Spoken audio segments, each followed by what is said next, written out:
A minha filha tem dermatite atópica grave, ela tem algum tipo de imunodeficiência?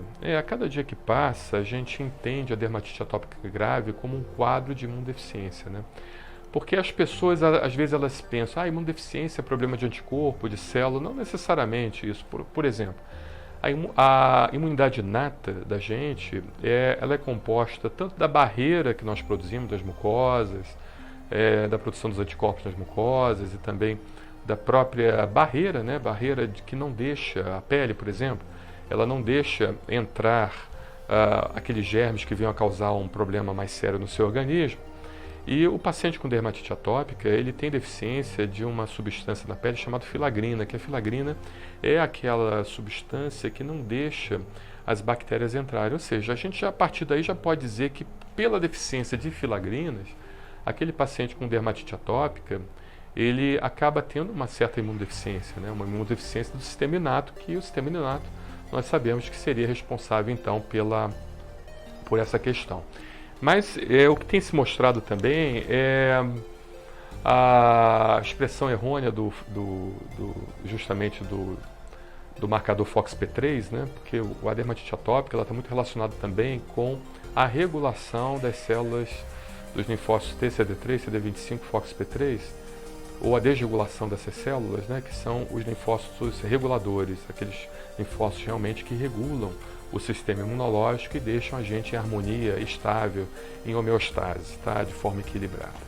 Então a dermatite atópica parece que existe realmente uma desregulação desses linfócitos CD3, CD25, FOXP3, que de certa forma poderia estar relacionado talvez numa produção não adequada do interferon gama pelo linfócito T e também consequentemente havendo uma não inibição da produção dos anticorpos da classe IgE. Mas é importante também nós notarmos que, às vezes, o paciente tem a dermatite atópica grave, associado à chamada síndrome da hiper-IgE, ou também somente teria a síndrome da hiper-IgE isolada. A síndrome da hiper-IgE é a chamada síndrome de Jó, é aquele personagem bíblico que nós estudamos, né, na Bíblia, nas escolas dominicais ou na catequese, quem é católico. Eu sou presbiteriano, da igreja presbiteriana, a gente estuda na escola dominical sobre a vida de Jó.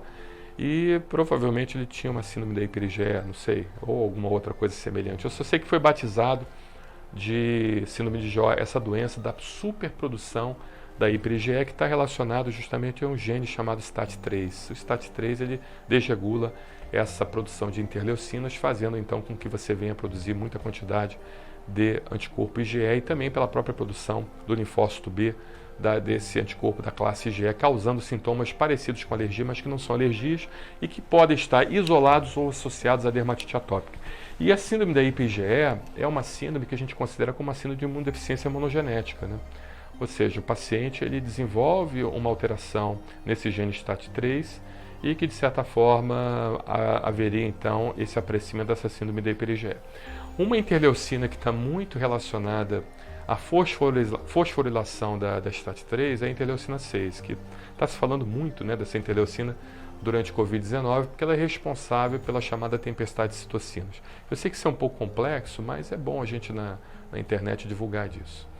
E é uma possibilidade até para o controle, tanto da dermatite atópica quanto combinada com a síndrome da hiper-IgE, é o uso do anticorpo monoclonal anti-interleucina 6, né, como está sendo utilizado para o controle da tempestade de citocinas durante o Covid-19, a gente poderia então utilizar também esse anticorpo monoclonal anti-interleucina 6 para um controle da dermatite atópica e também um controle da síndrome da hiper-IgE.